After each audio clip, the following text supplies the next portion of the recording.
Today I'm going to break down the Chimera Ant Arc, which is one of the last arcs in the popular anime series Hunter x Hunter 2011. Now personally, Hunter x Hunter is my favorite anime of all time. I love it mostly in part because of the specific arc. I'm going to talk about the major aspects of the Chimera Ant Arc that make it so good. First of all, the basic premise. The whole idea of organisms that mutate in order to take on the qualities of whatever they eat has been done before. However, not to this extent, and definitely not much in the anime and manga platform. Hunter x Hunter was already working with an amazing plot so far, not to mention that they also had a very detailed power system and characters that were both relatable and likable. Now they add on an international threat in the form of monster ants that can use net and who are inherently stronger than humans. The fun doesn't stop there either. Apparently the queen of these ants is supposed to give birth to a true king, one who rules over other organisms. Through receiving the genetic benefits of various animals and also the aura from Nen users who are consumed by the queen, this king will be a ruler like no other. It invokes such a terrifying feeling when you think about how the main characters, who are simply children, are supposed to combat such a powerful evil. Granted, those kids are licensed hunters who can use Nen and are trained in various combat techniques. However, the powers that they have still pale in comparison to Meruem and his royal guard. Next up is the character development, and this is really the crux of the entire arc. It's what makes it so well done.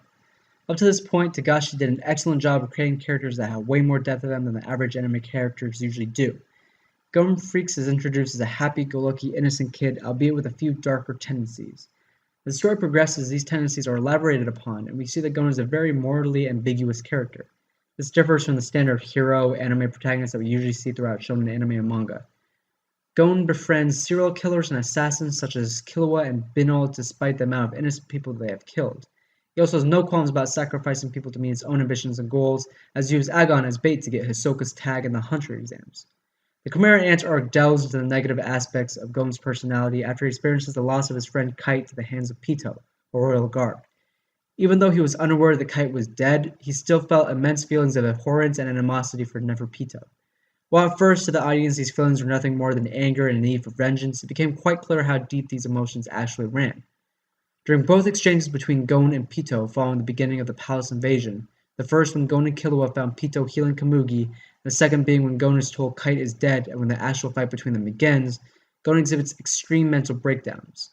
Being simply a child and an innocent one at that who was raised in relative solitude on an island, he doesn't know how to handle his emotions very well. He slowly digresses into someone who's consumed with vengeance and hate, and in the end gives up his humanity to kill Pito. The absolute genius of Gon's character development is only further increased considering the exact opposite is happening within the mind of the main antagonist, Meruem. Meruem, who was born to be the ultimate king, felt no sympathy or empathy towards other creatures at all. He was constantly worshipped by the royal guard and was simply living up to the expectations of being king. He killed people mercilessly, even going so far as to killing and eating a child's parents before her eyes, and then spitting them out and calling them disgusting, I might add, and subsequently killing and eating her.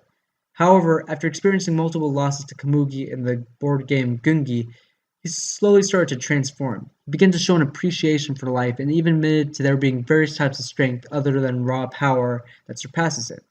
It is heavily implied that Meruem fell in love with Kamugi as the story continues, especially with that last scene of them dying in each other's arms. This parallel of character development in which the main protagonist slowly becomes darker and more inhumane, while the antagonist slowly becomes nicer and begins to show compassion and love, is what truly makes this arc genius. Next I want to talk about the actual execution of the climax of this arc. Now the thing about the Chimera Ant arc is that it's huge. It spans across a total of 132 chapters in the manga and 60 episodes in the anime. The climax of this arc is the palace invasion. This is where the protagonists Gon, Killua, Mora, Knuckle, Shoot, Ikalgo, Meliora, Netero, and Zeno storm the palace that the Chimera Ants are occupying. Now, of all the anime I've ever watched in my entire life, nothing compares to how brilliantly this was executed. First of all, it's important to remember that the initial attack all took place within 10 seconds of invading the palace. This story is essentially slowed down so that everything that takes place can be properly explained and elaborated upon. The elaboration comes from the narrator, who has an immense presence in the later part of this arc. Now, the only common criticism I've heard for the Chimera Ant arc is the narrator. A lot of people dislike how much information he discloses or how often he speaks. Personally, the narrator is one of my favorite aspects of this arc. He provides such a unique feeling to the palace invasion. Other anime rarely use a narrator as much as he was used in this arc, but Togashi utilizes him perfectly. He explains phenomena that would otherwise pass over the audience's head. The narrator is also used to describe the thoughts and emotions of all the characters involved, becoming the sort of omniscient source of information of the major players of this arc. Coupled with amazing soundtrack and beautiful animation, the narrator brings out the best of the events that transpired during the palace invasion. Finally, to close up, I want to just say that the ending to this arc was absolutely beautiful. The black and white scene in episode 131 is cinematically brilliant and is the only scene in anime to actually bring tears to my eyes. Madhouse adding in a slowed down piano version of Fiori Itai, which is the song used for both endings 5 and 6, was an excellent choice to really amplify the beauty and tragedy of that scene. Don't even get me started on episode 135, where Meruem and Kamugi had their final moments together playing Gungi, the game that brought them so close together in the first place. I know I've said it multiple times, but this arc was just amazing and brilliant, and I love it so much. Alright guys, that's all I have for today. Be sure to like, comment, and subscribe, and tell me some other ideas for videos that you guys want me to make regarding anime and manga. Adios!